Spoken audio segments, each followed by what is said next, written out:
નમસ્કાર મિત્રો, મારી પીઆર ગુજરાતી ચેનલમાં તમારું સ્વાગત છે। મહારાષ્ટ્રના થાણેમાં એક લોકલ ટ્રેનમાં એક મોટો અકસ્માત થયો છે।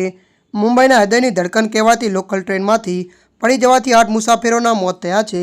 એકની હાલત ગંભીર હોવાનું કહેવાય છે। આ અકસ્માત આજે સવારે 9 વાગે દીવા અને મુંબ્રા સ્ટેશન વચ્ચે થયો હતો। એવું કહેવામાં આવી રહ્યું છે કે ટ્રેનમાં વધારે મુસાફરો ભરેલા હતા, તેથી આ અકસ્માત થયો। ટ્રેન જામ હતી, ટ્રેનમાં પગ મૂકવાની જગ્યા નહોતી, મુસાફરો દરવાજા પર લટકીને મુસાફરી કરી રહ્યા હતા। આ દરમિયાન આ અકસ્માત થયો। હાલમાં રેલવે પ્રશાસન અને પોલીસ ઘટના સ્થળે પહોંચી ગઈ છે।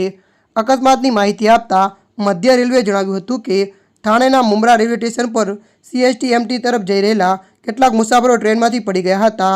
અકસ્માતનું કારણ ટ્રેનમાંથી વધુ પડતી ભીડ હોવાનું માનવામાં આવે છે। રેલવે પ્રશાસન અને પોલીસ ઘટના સ્થળે પહોંચી ગઈ છે। મધ્ય રેલવેએ કહ્યું કે અકસ્માતની તપાસ શરૂ થઈ ગઈ છે। આ ઘટનાથી સ્થાનિક સેવાઓ પણ પ્રભાવિત થઈ છે।